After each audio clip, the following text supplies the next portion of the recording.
Hi, beautiful souls. This is Sudipta, the Mystic Crab, and today I want to talk about energy. What is energy? So, according to science, the definition of energy is in physics, energy is the quantitative property that must be transferred to an object in order to perform work on or to heat the object. Energy is a conserved quantity. The law of conservation of energy states that energy can be converted in form but not created or destroyed. So that is what energy is. So it is quantitative. It cannot be created or destroyed, but it can be transformed or transmuted.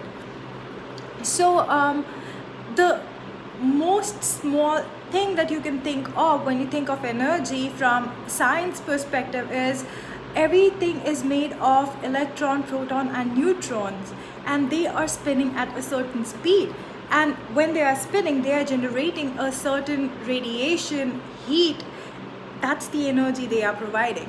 That is the energy they are procuring, they are creating.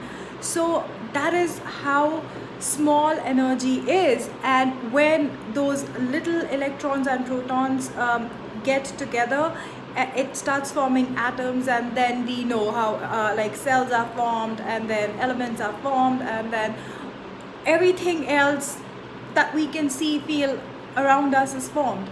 That is all created of these energy vibrations, which are at the minutest level of the energy of the electron, proton and neutrons just spinning.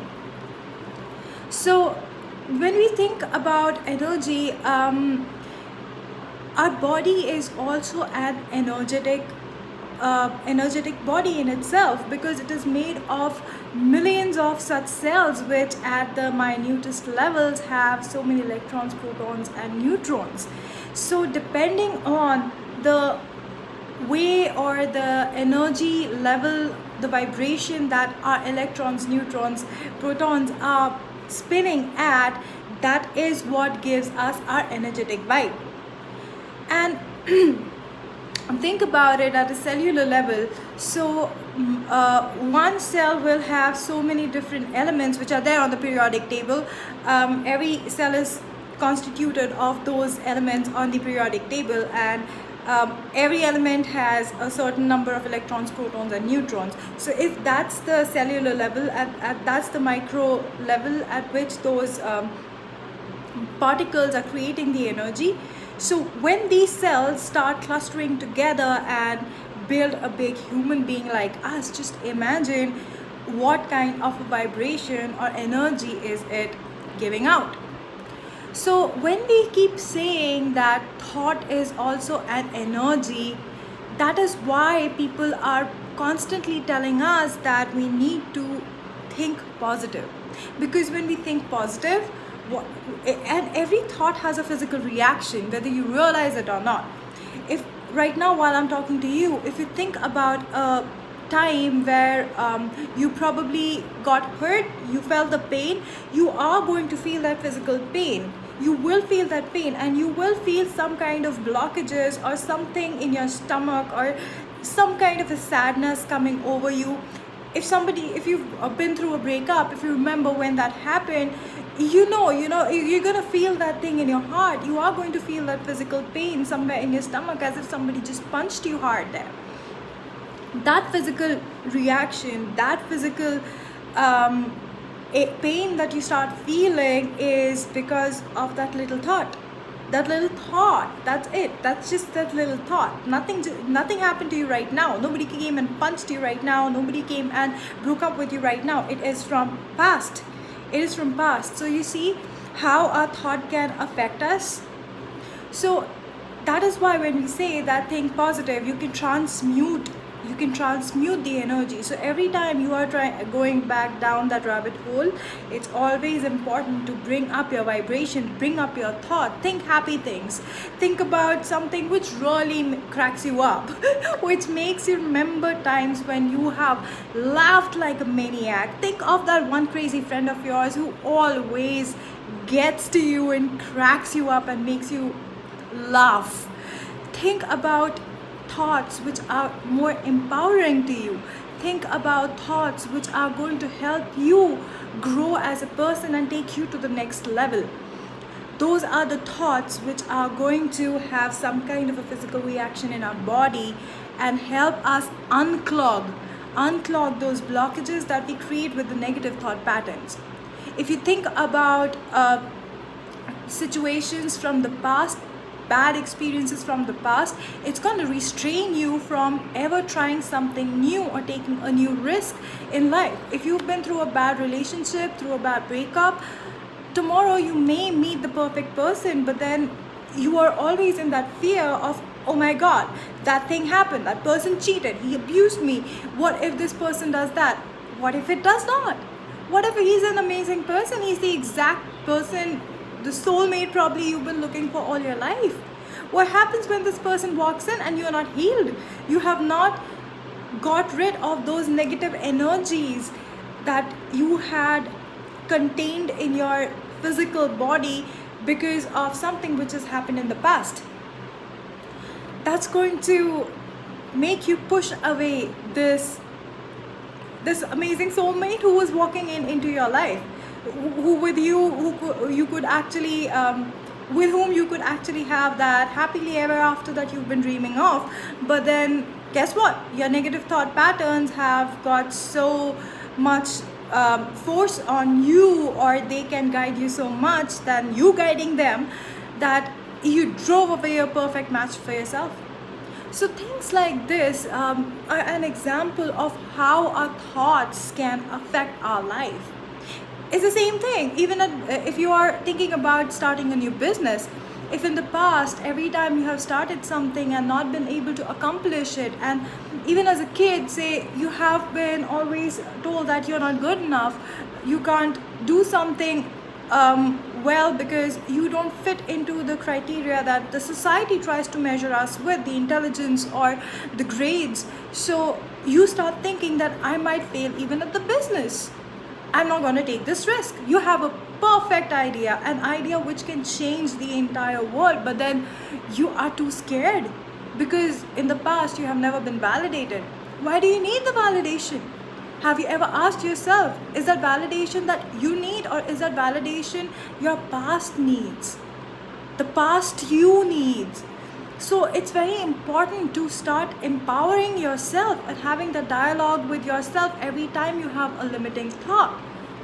This is how energy works. And people generally who tend to always be pessimistic or have a negative thought pattern, they are going to pass on that energy to you, and that is that negative energy, that's a negative vibe. It might like make you feel dilapidated sometimes, depleted of your own energy.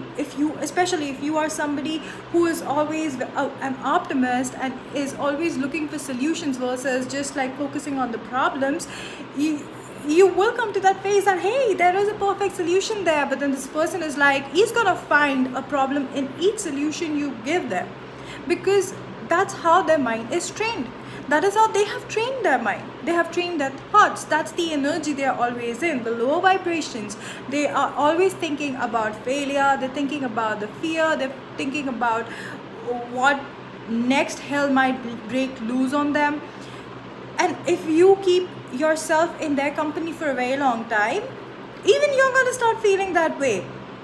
So that is where we have to always remember that we can transmute the energy. If you're not able to transmute the energy for another person, that's okay. You can't change another person. If you can do something, is only for you. Walk away. Take a break. Tell the person, okay, fine, we'll talk about this later. Walk away.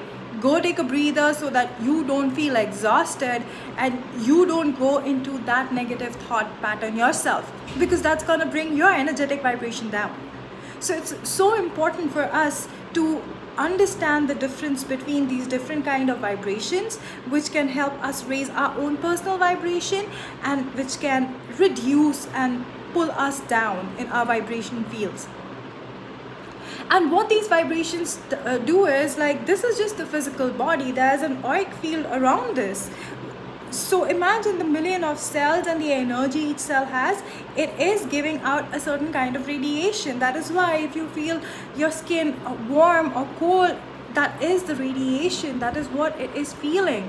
So all that is energy. That is energy. So that is being radiated out of you. So if you are in a higher vibration, that is the kind of frequency you are tuning yourself to, more towards the happier feelings, more towards the satisfactory feelings, where you are happy and satisfied with you where you are. And that's what is going to bring you peace. And once you have made peace with where you are at, you're not going to worry about, you don't have the perfect four bedroom, 4 bathroom apartment like your friend. That doesn't matter. You're happy where you're at. You're very happy with that probably 2 bedroom, 2 bathroom apartment where you're living in. You're really happy, you're content with where you are at because you are at peace with yourself. That's okay. You don't have a very high paying salary at your job, but you are doing something that you love doing. You have always wanted to do something from scratch for yourself. Probably you always wanted to grow your own vegetables and fruits and everything. Now you're doing it. It's all right. You don't have to compete with somebody else who is drawing a 6-figure salary. No, that's fine. It's okay. As long as your bills are paid, you're able to take care of everything that is required to get you going. That's okay, as long as you are satisfied. Why do you want validation from someone else? That is again negative energy that is going to pull you again into that place where you're going to start feeling that you're not enough. You don't want to be there. It doesn't feel good, does it? I'm sure we all have been there where we have felt like, we are not good enough. How does it feel? I've been there. It was terrible. It was terrible until I realized that I was taking everybody else's energy. That was not mine. I on my own was very happy doing my stuff. But as soon as somebody will come and tell me that, hey, you could have done something better and made more money, or probably you could look a particular way, you're too fat. I was okay with how I was until somebody came and said that to me, and because I was allowing their thoughts and allowing their validations to run me, it would affect me. I would get sad. So that's what happens to most of us. And that's all right. We are human beings, and Earth is a school. We tend to forget that Earth is a school. We cannot skip this grade. We have to learn our lessons. One way or the other, we have to learn our lessons. It's not like you're good in first grade, you can skip second grade, you can just go to third grade. No, it doesn't work this way. It's like video games. So if you have completed level 1 and you want to reach level 6, you have to complete 2, 3, 4, 5, 6 to reach level 7. But you can't just skip those levels and just reach 7. If you fail a level, you have to repeat it again. And that's exactly how our karma works. Every time we are not able to learn the lesson, it repeats itself. A pattern repeats itself again in our life. If we have had multiple failed relationships, we need to question ourselves. What was the lesson that I was supposed to learn and I have not learned? And every time the intensity starts getting even worse. Why? Because we are not seeing it, and the universe is trying to show it to us that, hey, see. But you're just turning your face away. You're just like, oh no, I'm a victim. Oh no, I probably deserve it. You don't deserve anything. Nothing that comes to you is what you think you deserve. It's just a lesson. You have to just stop, think, ask yourself that question, that what am I probably doing again and again that this thing is happening. That is what we have to do. And that is also again your energy. How is it your energy? If you are in the victim mentality, you are always going to be like, I'm ashamed of myself. Oh, this thing always keeps on happening to me. That person did that person did that. I didn't do anything. You'll blame everybody else but you. So you're not being accountable for yourself. You're in the lower energy vibes. You are still giving the lower vibes because you have not connected with your authentic true self. Because the day you connect with your authentic true self, you are going to throw that mask away where you're constantly pointing fingers at others. you're going to remember other four fingers are pointing at you, and you're going to start questioning yourself. What am I doing to empower it? What am I probably doing? Am I too clingy in a relationship where I'm choking the other person and the person is running away every time? Am I not like approachable enough where the person can communicate heart to heart with me, and that is why the person cheats at me, it cheats every time? So questions like this, yes, they are hurtful questions that we need to ask ourselves. And I'm not saying anywhere that it is right to cheat or right to abuse someone. No, that's not what I'm advocating. Please don't take it that way. But before we jump to conclusion and judge someone else, let's first question ourselves before jumping to that conclusion that the other person is bad and we are just like all holy, all sacred, and we are the victim. So it's very important to understand how energy plays out, how your vibrations play out, and how they attract what your vibrational frequency is at. If you're at higher vibes, everything around you is going to seem to fall into place and just work out well for you. But if you're in the lower vibes of fear, anxiety, stress, shame, guilt, you are going to pull more of those kind of situations, people, events in your life. So that is how energy works. That is how the universal concept of energy works. So this is something you need to understand at a very deep level, from where it comes and where it goes, because everything is, again, cause and effect. If there is a action, there'll be an equal and opposite reaction. So you have to understand this thing very deeply, that this is how energy works, how we are energy bodies, and how we can manipulate and transmute our own energies and play around with them. All right, so this was something that I was drawn to talk about right now. So every time I come yapping, it is not because I want to come and talk. It's just that, when I am sitting by myself sometimes and meditating, it's just the angels and guides come and tell me that, hey, the collective needs to know this message, or you need to go and share this message with people, because this is something which is available to all, but we are always like so closed off and don't want to tap into what we are not able to see or touch or feel, because our minds are so restricted and constrained because of the conditioning we grow up in, that unless it is tangible or we can prove it, until then we just don't want to believe in anything. That is why we miss out on a lot of things. There's no coincidence in the universe. Everything is carefully planned. Everything that happens to us happens for a reason, to bring us to a certain place. What I am today is because of everything that has happened to me in all my life. Whatever you are today is because everything that has happened to you in your life. Every person has played a very important role. They help you grow, but we tend to turn our faces away and think that we are the victims. No, we are always the victors, provided we choose to be the victors. And how can we be the victors? By changing our thought process, transmuting the energy. So alright, I hope you guys enjoy this. Leave some comments, and we can talk more about such topics, and let me know what you think about the content that I've been sharing so far. And I'm sending you so much love and so many blessings from the universe, from God, from the angels, and so much love from my heart to yours. Amen. Love you. Bye.